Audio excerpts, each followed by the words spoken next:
ঢাকা আটের একজন জমিদার আমাদের নিয়ে কথা বলেছে।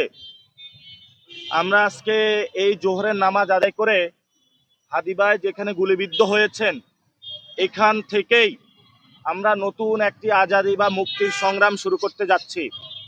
সেটা হলো ঢাকা ৮ আসনের জমিদারি প্রথার উচ্ছেদ। আপনারা জানেন আমাদের যারা ঐতিহাসিকভাবে পূর্বপুরুষরা রয়েছেন, এই বাংলাতে জমিদারি প্রথা ছিল।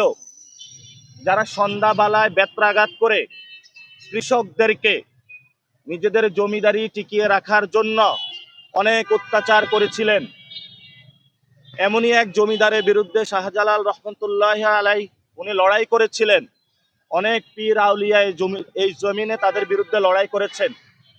আমরা নতুন করে নব্য জমিদার যারা ঢাকাতে সৃষ্টি হয়েছে, চাঁদাবাজি করে, সন্ত্রাসী করে, টেন্ডারবাজি করে, যাদের পূর্বপুরুষরা ছিল ভালো মানুষ কিন্তু তারা নিজেদেরকে সন্ত্রাসী, চাঁদাবাজি, মাফিয়া, টেন্ডারবাজির পথে নিয়ে নব্য জমিদারি সেজে মানুষের উপরে নিপীড়ন চালিয়ে যাচ্ছেন।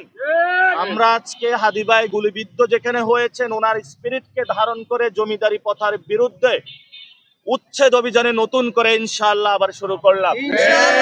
আমরা